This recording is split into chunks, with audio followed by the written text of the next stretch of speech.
Perfect. Okay, thank you, everybody. I'm going to share my screen now, so I might not see all of the comments when you guys do comment. So there is an option for you guys to raise your hand. I believe should be one of the buttons there. So if you do have a question, it should be just above your chat channel. If you do have a question and I'm not responding, that's probably because I don't see it. So I apologize. Push the raise hand button and I'll know to check as well. So let me share my screen with you guys. Okay, so I'm hoping this means that you guys can see this. My name is Kathryn, and I am one of the provincial parent liaisons with Adopt4Life, as well as the regional parent liaison, one of them for Toronto as well. And I thought that I would maybe start by doing a few housekeeping kind of stuff, and then introducing who I am and why I know so much about special services at home, and then we can kind of get into the meat and potatoes of it all.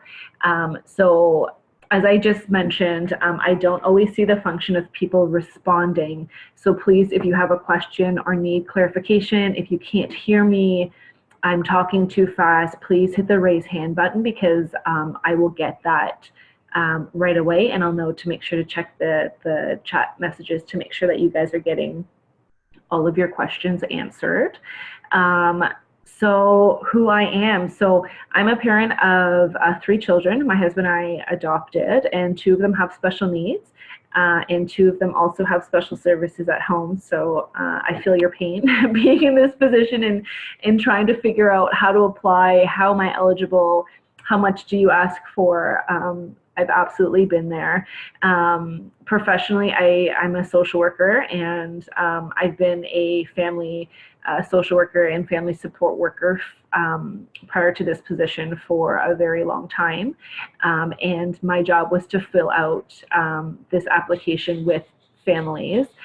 So I have filled out quite a few of them. So I'm hoping that I'll be able to share some of my insights with you guys and answer some questions. I definitely am not an expert 100%, but I have come across a lot of questions and have called the ministry multiple times just to get clarifications.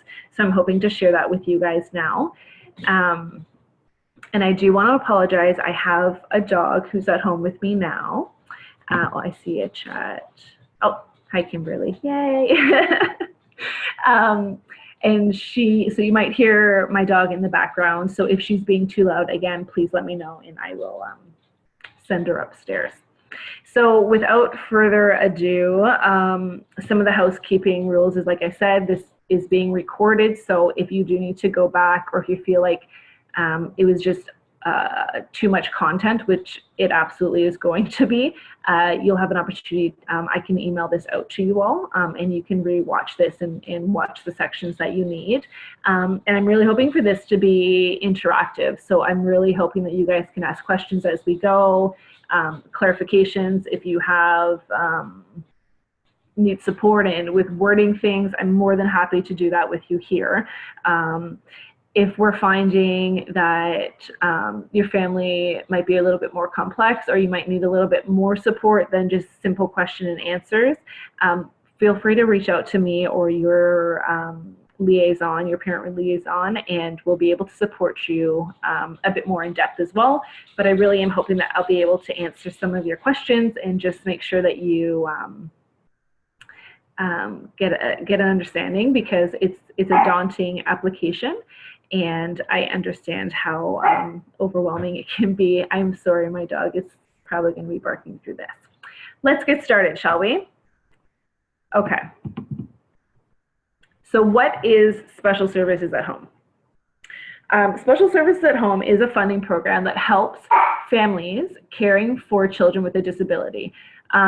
What constitutes a child is someone who is 18 years of age or younger. So if you are a part of this webinar and your child is over the age of 18, then please message me and I can help support you finding other means of financial supports. I'm just, for your child, I'm sorry, my dog keeps barking. And then once families are approved, you're able to get funding to purchase supports and services, which you can't normally get yourselves. What those support and services are, I'll absolutely go through them. So I'm hopefully will be able to give you a better understanding of what you can actually use this funding for. For families who are approved, you're able to choose two methods of getting the funds. So the first method is self-direct funding.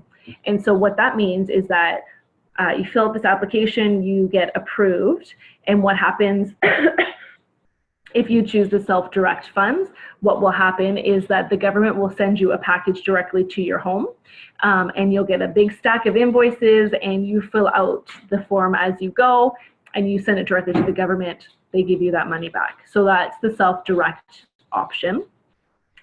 The second option is called a transfer payment agency, or also known as a TPA. And what that is an agency that's able to manage the funds for you.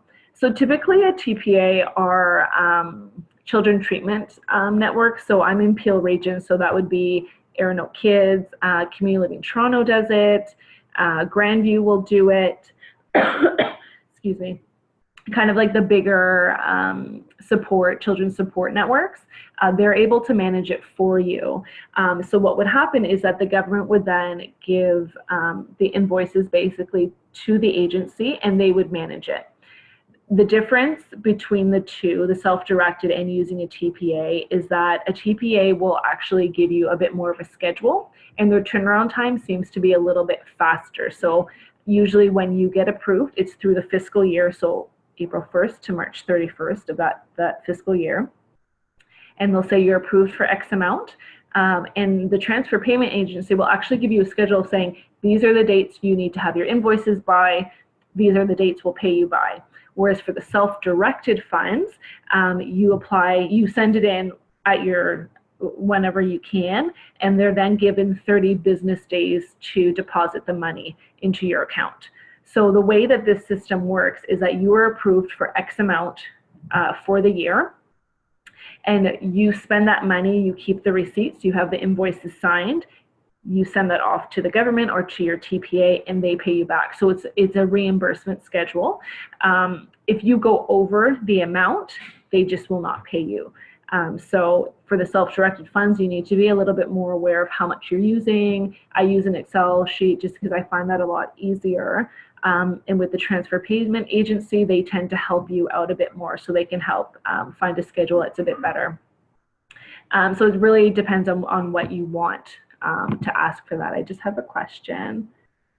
Do private pay personal support act as well? Do private pay personal support agency as well? Yes. So the question we have is, do private pay personal support agencies act as a TPA as well? They can.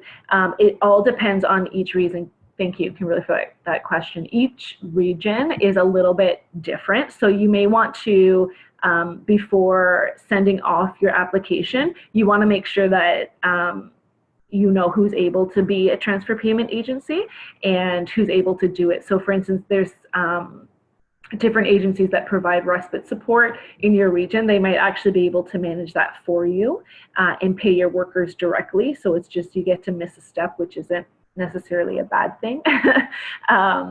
So make sure you talk to your agencies and your support network of where your children are getting support, and see what works and what they actually do. So I hope that answers the question. I've only ever done self-direct myself, as I said, just because I find it a lot easier for me to try and manage it as opposed to having a third person. But I do know a lot of families who choose to use a TPA just because they find the turnaround time to be a lot more beneficial. Another point I want to make, and a lot of people get confused, is about the income threshold for special services at home. It is not income based. A lot of supports are, a lot of funding supports are, as I'm sure a lot of you know, in trying to gain any sort of supports.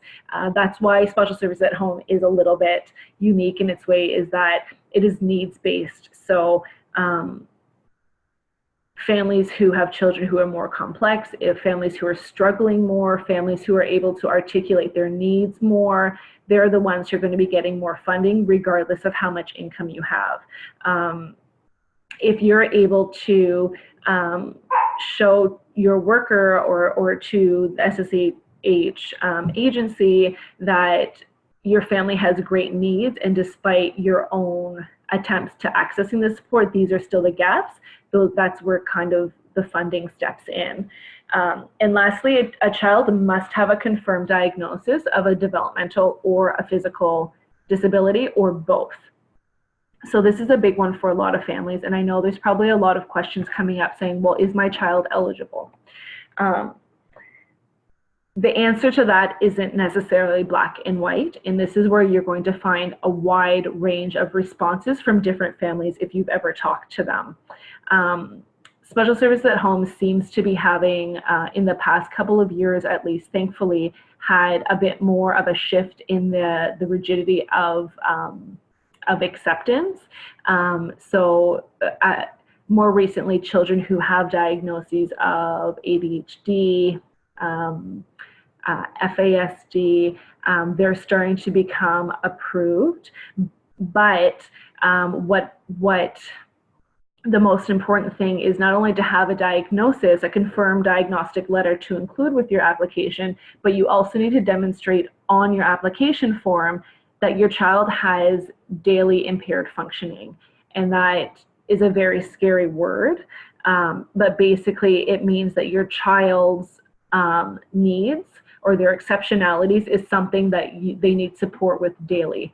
And as we go through the application process together, I'll absolutely show you examples of things of what you can say if you're sort of not sure if your child would qualify or not. Another good indication as well, and that I typically suggest to families who are applying for SSAH for the first time, is to make sure that you also apply for the disability tax credit, because that's a good indicator. If you are denied for the disability tax credit, and that's a different application form that you do with your doctor that helps support your income taxes and your personal taxes, families who are denied the disability tax credit have a harder time, and I would be as bold to say typically don't get approved for special services at home. So I like to suggest to families to always apply for the disability tax credit first, and once you get that, you can apply for special services at home. If you don't know what the disability tax credit is, please feel free to message me as well, and I can absolutely send you out that application. It's not as daunting as the special services at home. It's basically, I think it's 2 pages. Your doctor fills out one section, you fill out the next, you send in a copy with the diagnosis, and off you go. So is there any questions at all about special services at home, about the diagnoses, anything like that? I don't see any questions so far. Oh, is there one? Okay, I don't think there are any questions. Okay, and again, feel free to stop me at any point if you realize that you do have a question about this. Okay, so what can it be used for? So this is when we talked about the supports and services that I talked about in the first slide. This is what it can be used for. Special services at home is broken down into 2 categories. And this is actually one of the questions that you'll find on the application form that I will talk about later on. But it's split up to either personal development and growth or respite and support. So personal development and growth are things that help you acquire new skills. So this can be anything from gymnastics, after school gymnastics to help support physical and fine and gross motor skills. It can be tutoring, anything to really help them with their day-to-day life and help improve them. So I've used it for swimming. It's pretty a wide range of what you can use it for, as long as you can prove that it's helping them develop in a certain aspect. So a lot of after-school activities, karate, people have used it for. And then the next part is respite and support. And that's when you can actually hire a worker to come into your home or to take your child out of home to give you that break. Respite and support may also include things like home care services, cleaning support, having someone cut your lawn, do your laundry. Respite means giving you a break, and so whatever it is that gives you a break is what you need to prove here. So are there any questions about the different types of services, or does anybody have any wondering if there's things that they can use it for? It can be pretty wide. We personally use it for karate and swimming. We use it for respite, so we have in-home and out-of-home respite. And we also have, I think we have a question. In-home and out-of-home respite, and we also use it for cleaning service, so we have someone clean our house. So I think someone raised their hand. If you are able to text or chat in the text box, let me see. You can, if you prefer to text it personally, you're either able to ask a question to all panelists, or you can actually put it to me personally, and I can just read it out anonymously. So do the workers need to have some type of qualifications? No. No, you can use family members. I have used my mother. The person cannot reside in your home is what it is. There are options. So a lot of people are looking for qualified respite workers. So they want someone who actually can support their child and not have you worry about your child being out with somebody. So there are resources like respiteservices.com, WMNA, and again, you don't need to worry about any of these big names right now, but there are resources that you can find that gives qualified people. But if you already know someone, a family friend, auntie, whoever it is that you know, you can use them as a worker as well. It's to give you a break, so that's important. So I hope that answers that question. So how much funding can a family receive? This is also a really big one. And the answer to that is it varies so much. So you can read the different ways that the funding depends on how much support your child needs, what other resources are you accessing, do you guys already have a lot of hope? Like maybe you have, you know, a lot of informal supports that come into the home. How much resources is available in your region as well is big. So if you have a lot of families that are applying, that's going to affect how much you get. Just so that everybody is aware, the maximum that you can apply per fiscal year is $10,000 annually. I have yet to meet a family, including mine, that has gotten it. It has to be pretty severe, complex needs. However, I know it happens.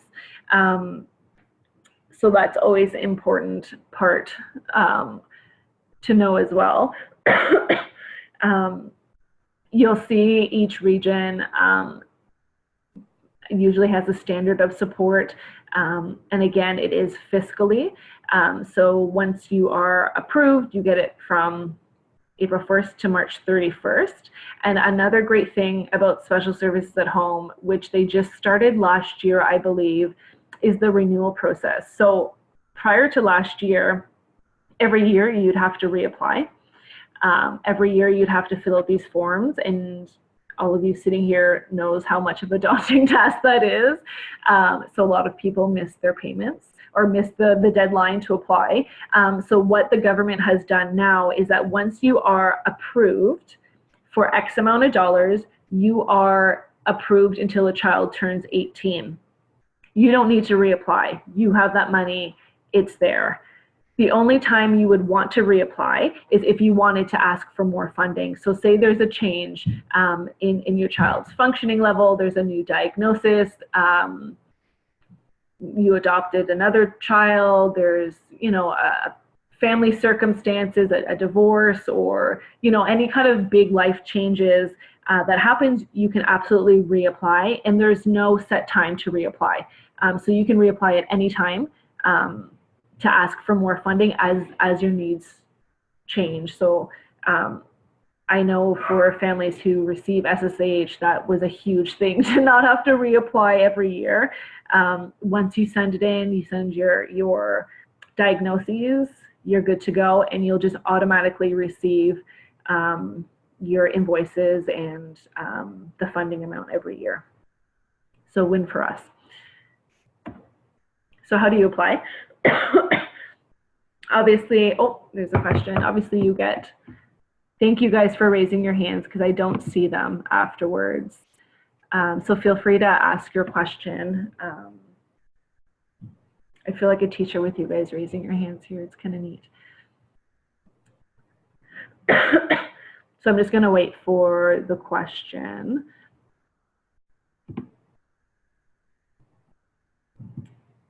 I'll let you guys read this as we go. Do the workers need to have some sort of, oh, what happens if you don't use all the money? Does it affect the following years? Very smart question. So the question is, what happens if you don't use all of your money for the year, and does it affect following years? So the official response from the government is that if you don't use your full amount, that it just goes back into the bank. You can't claim it for the next year. Once the 31st is up, you're done. There's no going back and claiming that amount. And does it affect you? Officially, no. In my experience, it has. So the government does track the funds that you use. So I'm going to throw a random number of $4,000. Say you get $4,000 a fiscal year, but the trend is you only using $2,000 to $3,000 a year. When you go to reapply for more funding because there's changes, the likelihood of the government upping your money because you're not using the full amount in the first place is going to be less likely. So please try your best to use the funding. You have to be creative. We get creative every year. In March, you find people getting lawn cutting services and, you know, just trying to use the money up to fill out those forms. You had SSH and didn't use most of it. So I was bumped out of the program. Oh, hoping to get, see, that's, someone did say they had special services at home and didn't use most of it and they were bumped out. Yeah, so that can happen, especially because they've now had the new system of being automatically renewing. They are tracking it, and Heather, thank you so much for sharing that. So you can be bumped out. March 31st is the deadline to get it done. I'm so sorry. I can help you look for respite too, Heather. And it's good to know you can get family members to be the respite workers if you need to. I've done it in the pinch just to get the funding used. But yes, the absolute deadline is March 31st.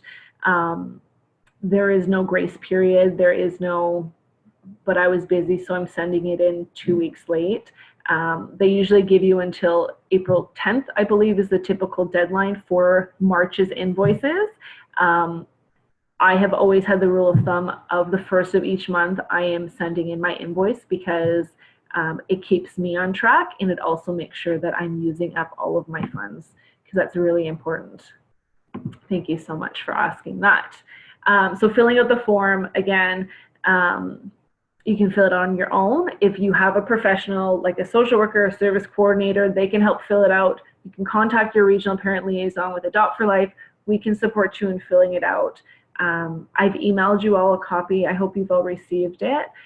Or you can mail them if you don't have access to a printer. You can go to a regional office and pick that up as well. Again, I've said this before, but you do need medical documentation clearly confirming a diagnosis. So a great example, I'll use my life experience for this. I have a daughter with very complex special needs.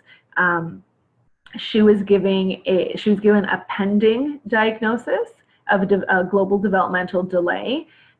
They did not accept it because of the word pending. They do look for the date of the diagnosis. They need the doctor's signature that they even if it's a letter saying, you know, little Johnny has developmental a developmental disability or developmental delays and ADHD, signed the doctor. You need to have something because they will reject you. And unfortunately, when they reject you, they don't hold your spot. So if you applied in March and they don't get back to you until June because you forgot the documentation, they don't hold your spot from March. You're starting from the beginning again, which can be pretty frustrating.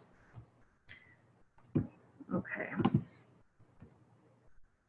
So how are funding decisions made? So we kind of touched on this already. Let me ask a question. Has ADHD, but much more difficulties are about attachment. Yeah, so, and I know a lot of children, you have a really good point, Heather. A lot of our children have support needs, like developmental trauma is a huge one for our kids, but it's not a formal diagnosis. So what do you do? I would still ask your doctor to help advocate for that. And that's when you would want to have your doctor say, there is the ADHD factors, here are the symptoms. This is why, and here are the other support needs. If you're finding, or if you're concerned or not sure if you're going to be deemed eligible as a result of some needs that might not necessarily be understood, like trauma for our community, for our kids, this is when you want to be able to have the support letters backing you up as well. So families have gotten doctor support letters, get school support. If your child has an IEP, or if there is a safety plan in place at school, a behavior plan, you are more than welcome to send those in with your application, because if anything, it just strengthens your need. If there's any other people involved, as far as agencies, organizations, that can also help support a letter, or support you by writing a letter, that's what's going to strengthen your application. And again, how you fill out the form is going to show the amount of need that your child has. So although saying my child has developmental trauma, although that's not formally recognized, you'll be able to kind of really go in a lot of detail to talk about what that actually means day to day for your life. And so that's what we were able to do. So my son has only has formally ADHD. They are queering fetal alcohol spectrum disorder, but it's not formal, so we could not include that. He has developmental trauma and attachment issues big time. We were only able to use ADHD, but we spent a lot of time in a lot of detail in talking about his daily support needs. We also have an attachment therapist who is able to provide a letter of support. So these are other ways that you guys can really show the needs of your children. So other ways the funding decisions are made, again, it's the complexity, the support and services that are currently available. We kind of talked about that. And locally identified priorities. What that means is that the more complex your child is, or any child is, the higher up on the wait list they will get. I do get questions about how long is the wait, and again, there is no clear-cut answer to that. I'll get into that a little bit more. The wait can vary. As I said, it varies per region, per family, and how many families are currently on your wait list. So if you have a lot of families who've applied at the same time, obviously you're going to be waiting longer, and families who are identified as immediate needs, they're going to get through that first. I have known families who've waited a couple of weeks to a couple months. I know families who've waited a couple years.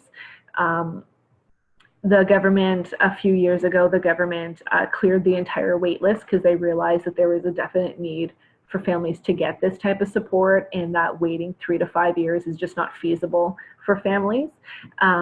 So it has been the approval wait and the wait list has been faster, but there is absolutely going to be a wait for it, and it will vary per region. I wish you can say within 6 months everyone gets approved, but unfortunately it just doesn't work that way, which is absolutely frustrating for a lot of families. Okay, so I'm actually going to now be going through the application, and I'm going to be doing this a little bit differently than what I'm used to, and I'm sure if anyone else has seen any other webinars with Adopt4Life, I'm going to be flipping my screen back and forth. So I had mentioned this just before we started. If you do have a copy of the application form, please feel free to pull it up and go along as I talk with you. Just because I'm going to be flipping the screens to both, and I don't want it to be overwhelming, and I'm hoping that it's not going to make things more confusing for anybody. But I really wanted to go through each section and provide examples, answer questions you might have, and just really debunk what they're looking for. So that's what I'm hoping to do. Okay. So is there any questions before we kind of get to the actual application itself?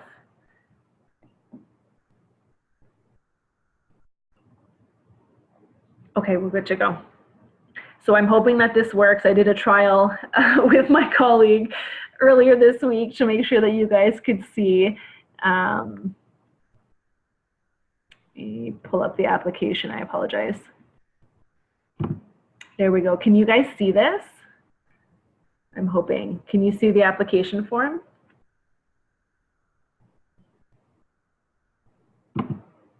Yes, yay, it worked. Okay, thank you.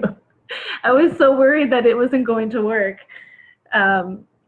So I'm basically going to be flipping my screen to the PowerPoint into the application.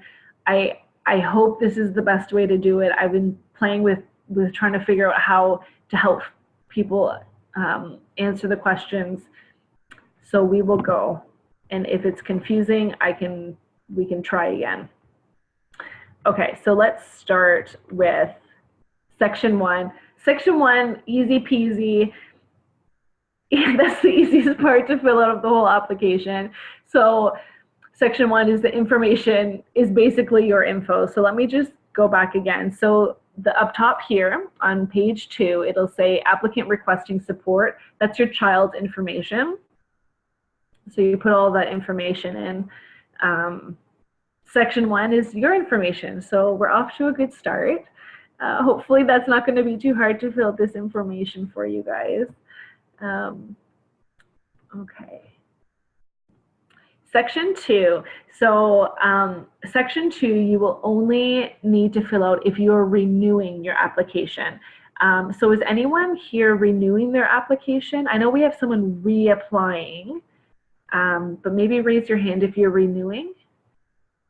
Or is everyone applying either for the first time or reapplying again because they were bumped out? No one. Okay, makes it easy. So this is section 2 right here. And you just leave it blank. You don't have to worry about it. So that's also section 2. So we leave all this blank and we go right to section 3. Okay. I hope the flipping is working for you guys and that it's not getting too confusing. I'm going to break down the sections because some of them have like 3A, B, C, and D. So I'm going to break them down into sections just so that we can go through each one in detail. So section 3A, that's when I talked about you get to check out personal growth and development as well as the parent relief and support. You're able to check off both. I advise everyone to always check off both because that is showing your child has that need, and it will help access more funds, because if your child needs help in both areas, if you need help in both areas, that's going to show more of a need than if you were to choose one or the other. So as we talked about, the personal growth and development that can do things like after school programs, recreational activities. The parent relief portion is the respite support and a home helper. So check out both is my advice to all of you. So let's go to section 3A. I'm going to flip my screen again. So there you can see section 3. Again, I advise you to check off both. By choosing to check off both, you will then need to fill out section 3A. And that is basically saying what type of personal development and growth are you going to use this for? And so I'm going to show you some examples of things that you can fill this out. So you can see it listed 1, 2, 3, 4, 5. I'll give you some examples of things that you can say just to kind of help you get the juices flowing of how you can fill this out for your child. So things you can say is community outings with one-to-one supports, engagement in after-school activities to develop fine and gross motor skills. That's just a fancy word of saying you want your child in gymnastics after school or in swimming. Behavioral management, which I know is a huge thing for a lot of our kids. Behavioral management support, support and communication skills. So if you're finding your child is having a hard time communicating, being in social situations will help support that. Appropriate play with peers is, I know, another huge one for a lot of our children. Increasing areas of self-regulation and aggression, learning age-appropriate self-help skills. These are really, you just want to be general what you can use them for, and I find that we typically use similar ones to this wording. I hope I'm not going too fast. Again, all of you will be able to have a copy of this webinar, so if you want to come back and cut and paste and kind of reword things so that it fits your child more specifically, please feel free to do so. I've used this with my children as well as with other people's. And of course there's others, so if there's other things that you can think of that talk about that are a bit more specific to your children, it's just the more broad that you have it, the better it is. So let's go back, flipping the screen again. So those will be 1, 2, 3, 4, 5. You can put in similar similar phrases or similar sentences that I put. At the bottom, you'll see total. You can leave that blank. I suggest for you to leave that blank because you don't want to limit yourself in the amount of funds that you can get. If you have specifics that you want to use this for, you want to use this specifically for karate and tutoring, and you already know the cost, feel free to fill it in, but in my experience, leaving it blank, again, it just kind of opens you up to be able to ask for more funding if that changes. Section 3B, who will be responsible for receiving and managing the funds. That's when you'll need to decide if it's going to be yourself or a transfer or payment agency. So again, just as a tip, make sure that you talk with the agency first to make sure that they are registered to be a TPA, because the last thing you want to do is put down an agency and they're not able to manage the funds, or maybe their policies have changed and they aren't accepting new families. So just always make sure you double check that part of it. So if you do decide on using a transfer payment agency, you would just put their information below. If you're managing the funds yourself, you would just put under 3B parent or whoever you are, and leave the agency mailing address blank, obviously. Did I go too fast for that? That seemed to be okay, I hope. I hope I was able to give you guys just some suggestions in how to fill it out. Again, if your child may have more unique or more specialized support needs and you want to run something by me that you're not sure should you include it or not, you're more than welcome to send me an email, and I can help you support you through it. If you go with a TPA, would you be unable to use the funds for cleaning services or respite? No. So if you go with a TPA, you can still use the funds for cleaning services and respite. So on the invoices that you get, whether it's through the ministry or through the transfer payment agency, you'll get a stack of invoices. For services such as like swimming, registered programs, they'll give you an actual receipt that you include with the invoice. So you say swimming is $50, I wish, but $50, here's the receipt. For services like respite and cleaning services, the respite provider or the cleaning provider would fill out the forms. And so that's how you can fill it out that way. So either one will work. If you're using a cleaning agency, so if you're using like a Molly maid as opposed to a personal cleaner, you just want to double check with your special services agreement officer. That's the special name for the person who manages your funds of SSAH at the ministry level. They'll let you know how they want to do it. So each region varies. Sometimes they say, just send in an invoice with Molly maid on the top and make sure you show that it's an agency. Other people just say, get the cleaner to sign at the bottom. So just make sure that you double check, but it shouldn't matter which way you use, you'll still be able to use the funds any way you like.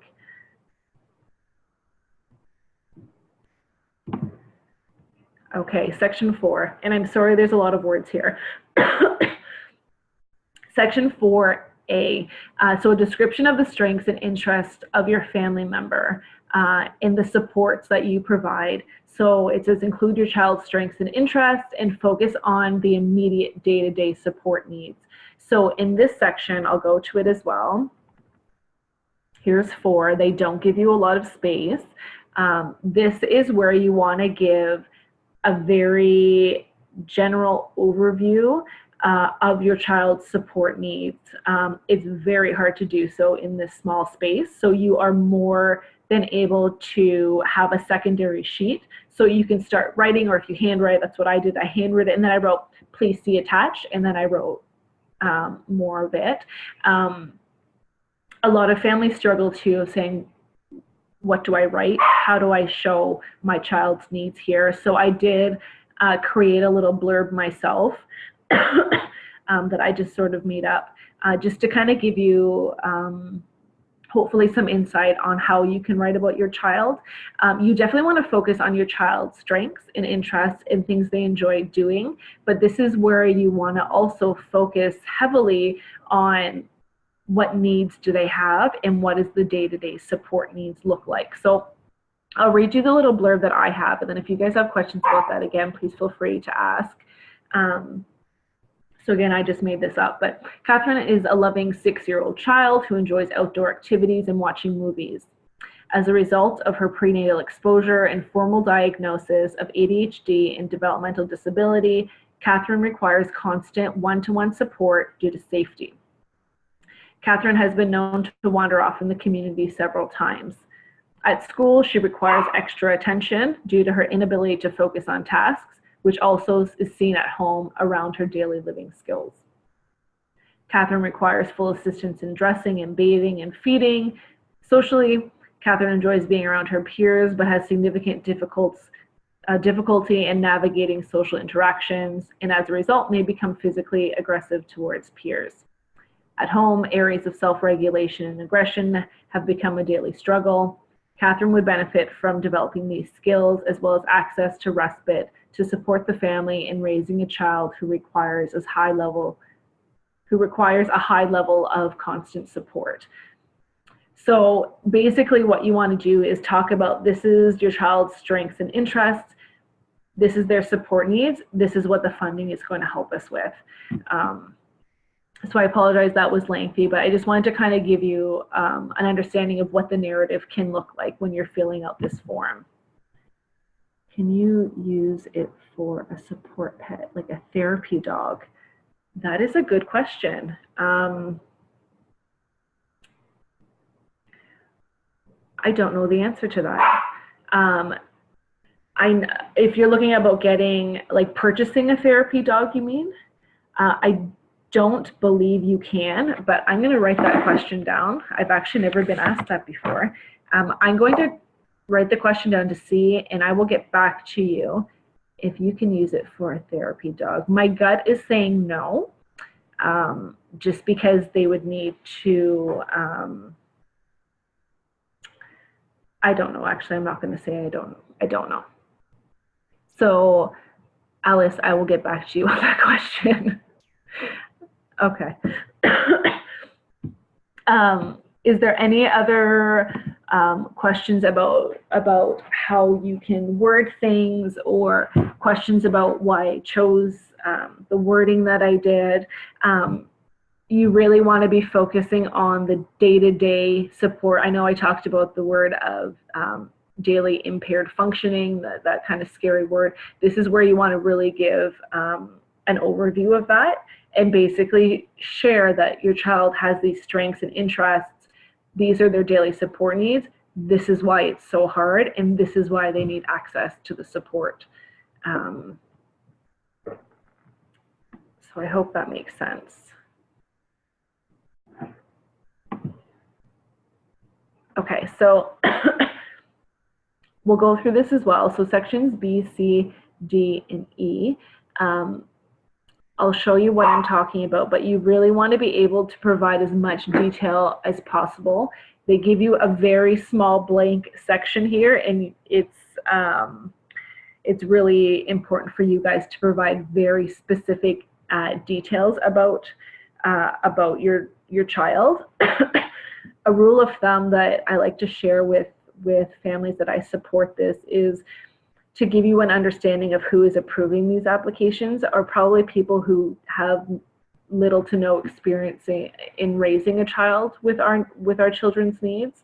So when you're providing detail, when you're giving an overview of the support needs, you really want to focus on what a bad day looks like. And that's not me trying to say exaggerate, and I'm not trying to say embellish. You want to be truthful, but you want to give the service agreement agents a real understanding of what the bad days are and why you need that support. So I've had families say, oh, generally, you know, they can be pretty good as long as we stay in routine and this and that, but they can have some pretty rough weeks, or when this time is perfect, when the holidays come around, they get really triggered.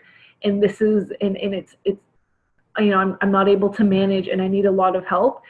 Those are the times that you want to be focusing on when you're filling out this application, especially in section 4 under B, C, D, and E. So we can go through those together, and I can kind of provide a bit of examples as well.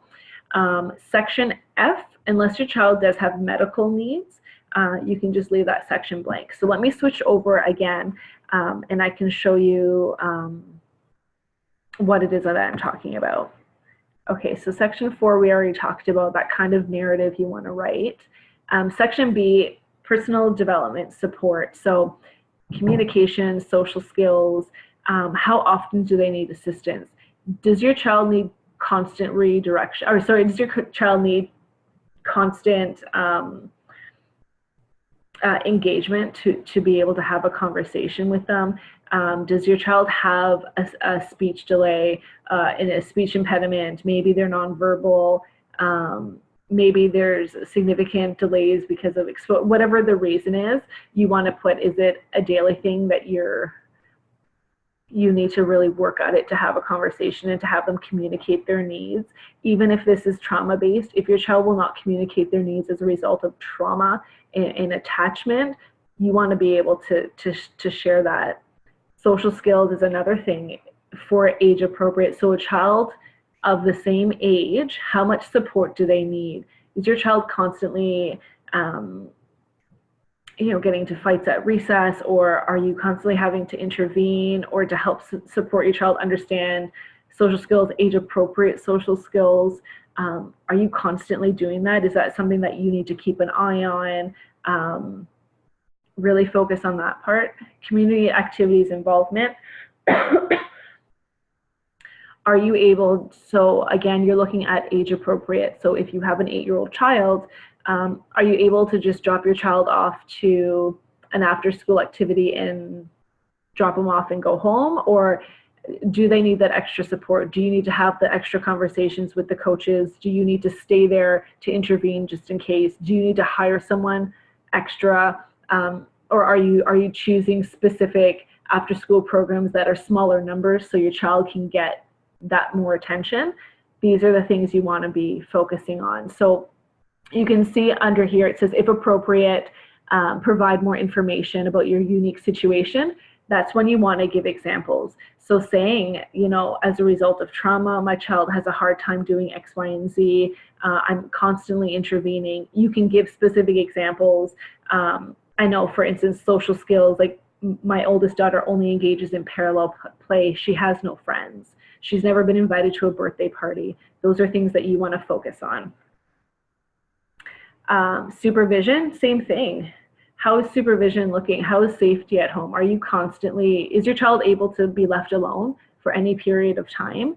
What does that look like?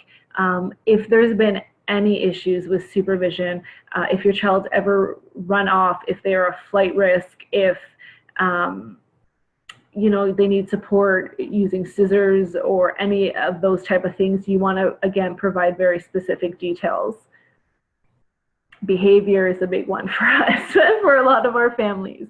So, and they actually give you the examples that you can use: aggression, tantrum, self-injury, destruction of property, running away. If you have other things that your child does that is a behavior, pica, for example, eating unedible items, aggression specifically towards parents or towards siblings, you can put that in, and again, try and provide specific examples of when the behaviors become very unmanageable. So you can say around the holiday time, or you can say, like, a good example for me is that my daughter put her head through the wall. And I gave a very specific example of my daughter puts her head through the wall when she gets upset. And so you're really focusing on the need of the child and what does a bad day really look like. You really want to focus on how bad it is, the quantity, and the quality, a bad way to put it, but how severe the behavior is and how often it's happening. Those are the two things that they're going to be looking for. E,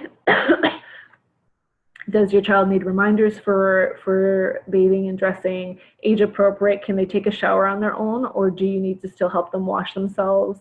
Are they able to get dressed? Do they need constant reminders to do it?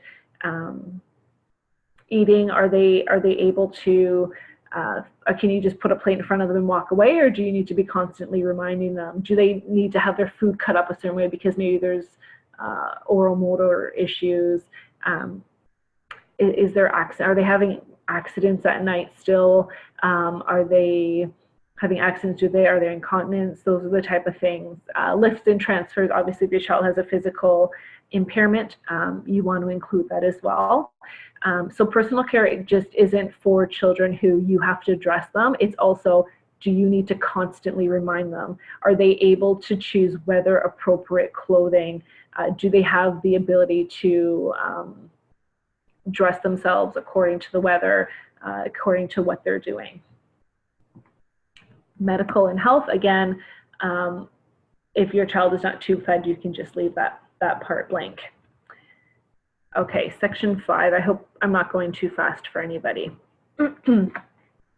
Section 5, surprisingly, for a lot of families, is surprising that this holds the most merit in deciding the level of supports your child requires. Another way of saying your family situation is a big factor in how much funding you receive. I highly recommend to provide as much detail about your current family dynamics. Do you have other children in the home? Do you have a husband who travels for work?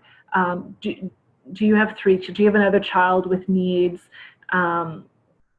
You also want to talk about, or you may also wish to talk about your child's adoption related needs. So I know we can briefly talk about it, but this is where you can actually say, my child has attachment, trauma, and transitioning concerns. It's very difficult. This is what it means for my family. This is what trauma looks like to us. This is why it's so hard. I have to focus so much on my one child because I'm so scared that they might be triggered that I'm ignoring my other children, or they're not getting as much attention as they want.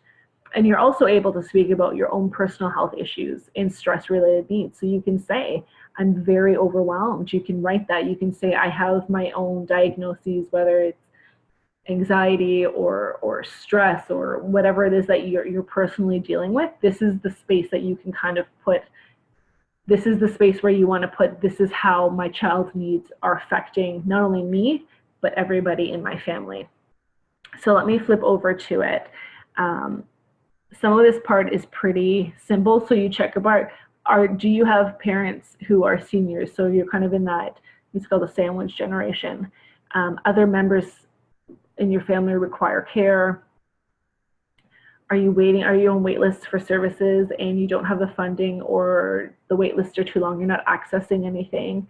Do you have to travel really far to get your supports because it's so specialized, or because just where you are in location? The area that I'm talking about is where you want to focus on the trauma, the attachment, your own needs, is in this bottom portion here. So it says, you may wish to provide us with other information about your unique situation that you feel is important for us to consider. That's when you want to focus on those pieces, your own health, the health of your family, what adoption means. That's so important. And a lot of families struggle with trauma, with attachment. It is transition so hard for your child that, you know, it's affecting your day-to-day routine. You know, you don't want to go out to get groceries because you're scared that might be a trigger for your child. How does this affect you as a family?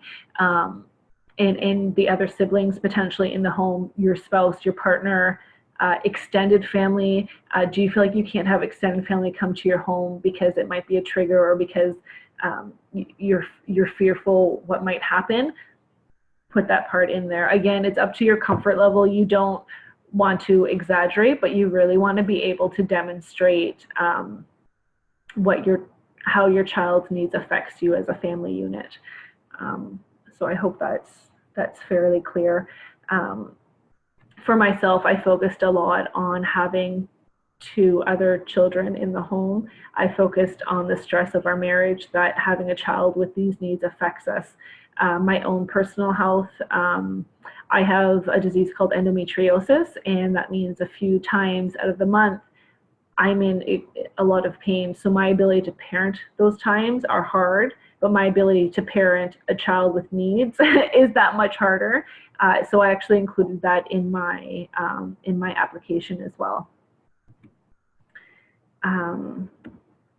So section 6 is your support networks. So your informal supports, your friends and family, community support such as churches or community affiliations.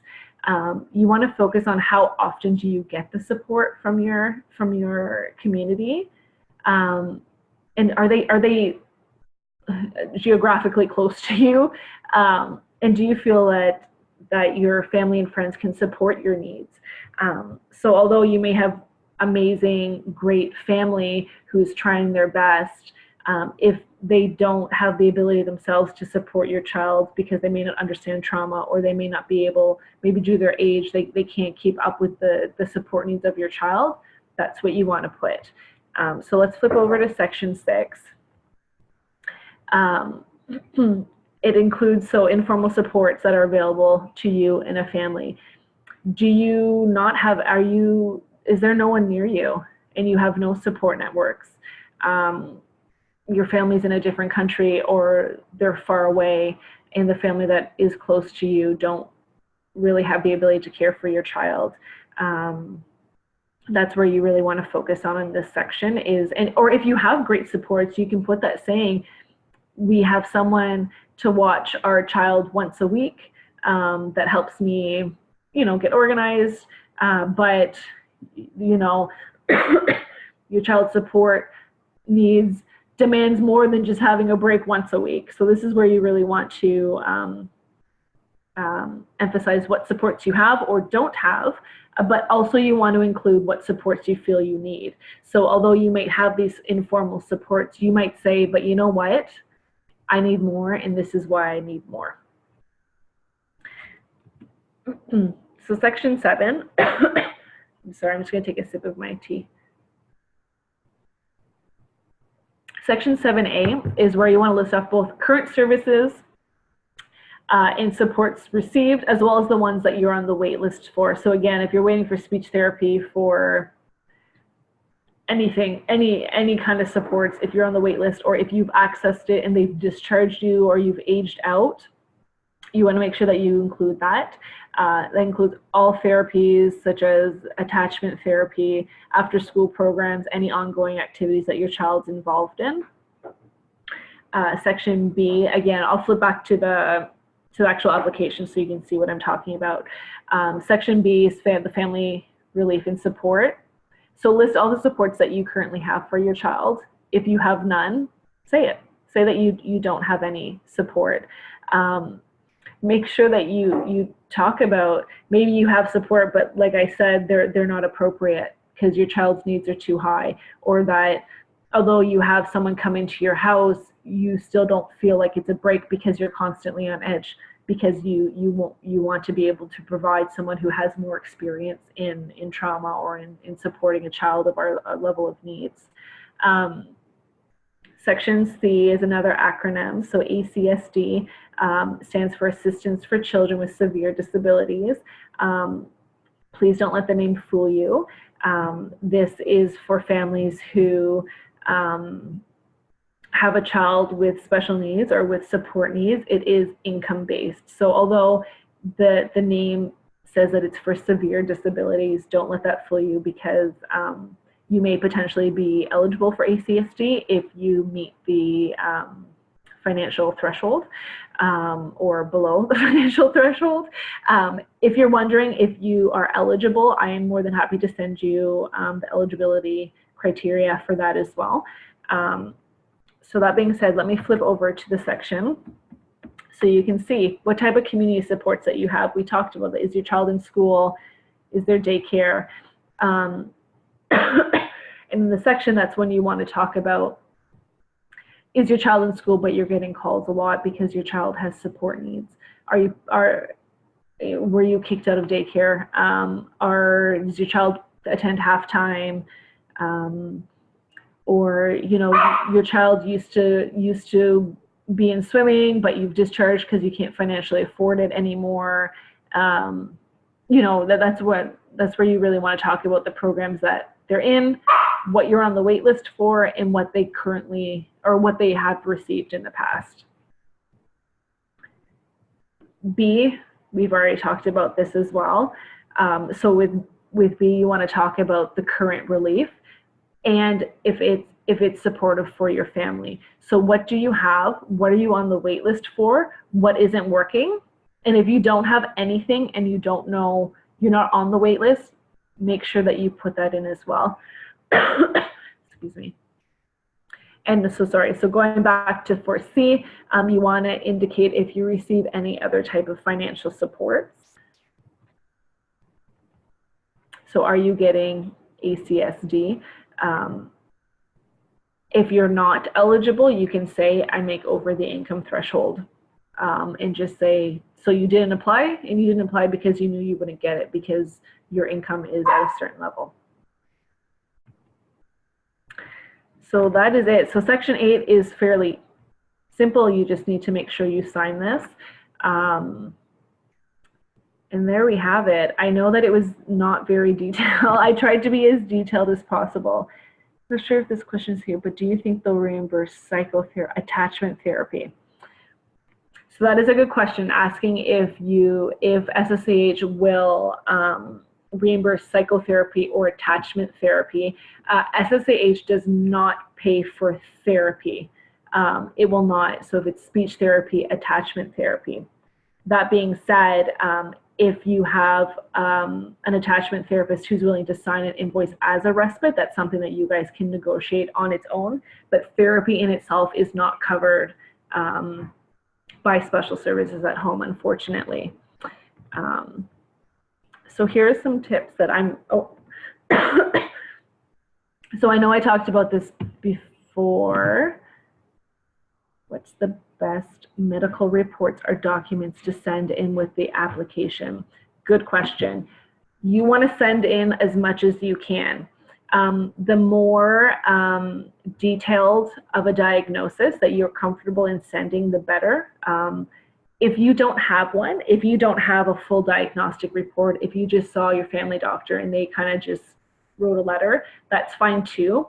The more details, the better, but even just a letter with 2 lines from your doctor saying this child has X, Y, and Z in a signature, they're just looking for the confirmation, really. So again, if you're not sure, or if you want to try and get supports around receiving more funding, that's when you want to provide the support and documentation that I talked about, school, doctors, therapists, support services.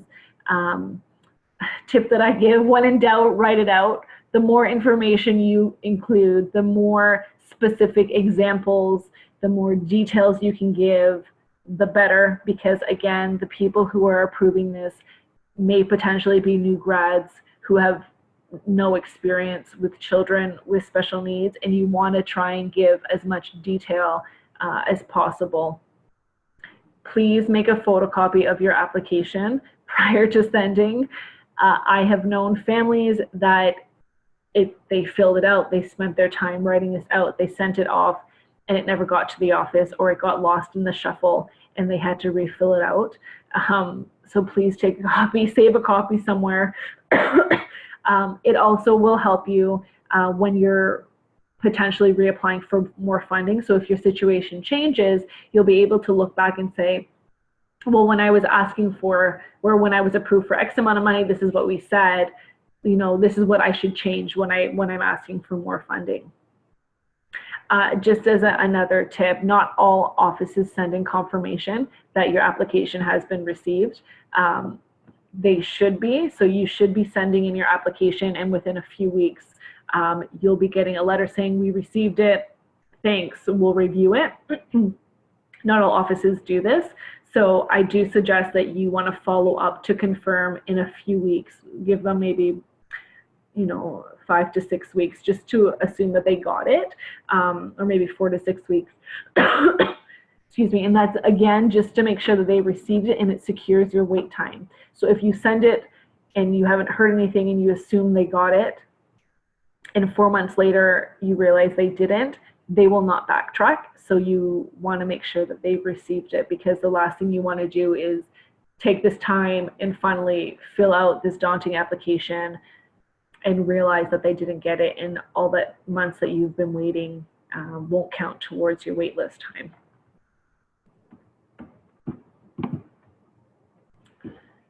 There's one more question. I've heard of some families say that someone from SSAH completes a home visit are only past practice. So I've heard that too, that some people from SSAH have completed a home visit. I've never met someone recently or currently who has done that. So I believe that that is a past practice, or it could be a practice in specific regions for families who they're just unsure and they want to get more information. So they could probably come and do a secondary like interview almost, but I haven't personally heard of anyone having a home visit. I know that there's another funding application for children who are medically fragile that they do come in to do a home visit. That's the only way of getting approved. But yeah, I'm sorry, I don't have a clear-cut answer to that one. If they do home visits, I've never met anybody. I've heard people who have had that, but recently or currently I haven't heard of that. So that is it. That is my presentation. I really hope that it wasn't too overwhelming. When I was writing this, I just kept getting flashbacks to me being in your positions and trying to figure out how to write this. And I really hope I was able to provide some concrete examples. It was very very content rich, and I know I flipped my screen. So again, I'm more than happy to share this with you, or if you want to email me. I should have emailed you all, so please feel free to email me if you have specific questions as you're filling it out. You can also always reach out to your parent liaison as well for more support. If you are watching this as a replay, if I'm sending this to you and you're seeing this for the first time and it's not live and you have questions, please feel free to send them to me. And I'm more than happy to answer any other questions. Again, I'm not a full expert in this. I've done it a lot, so I hope that I can answer your question. And Alice, I do know that you had a specific question that I didn't know the answer to about a therapy dog, so I am more than happy to research that and I'll get back to you. If anyone else is also interested in learning if Special Services at Home provides support towards a therapy dog, I will email you that answer as well. You're welcome. So is there any other questions before we end the webinar at all? I hope you aren't leaving this overwhelmed. I hope that it's giving you a bit more of a sense of how to write it. And just know you're not alone with this. We're here to help you, and I've been in your shoes and I know how daunting this can be. So I'll just wait maybe a couple seconds to see if there's any other questions that come in. Oh, you're welcome. I'm happy to help. Okay, I think that's it. Thank you guys so much for coming, for asking your questions, for learning about this, and for allowing me to take up your evening, because I'm sure you have little ones as well at home. So I hope you guys have a great night, and we will be seeing you in touch. Good luck. Please keep me posted on how you're doing with your applications. And we will hopefully get some good news for all of you soon, okay? Thank you guys. Bye.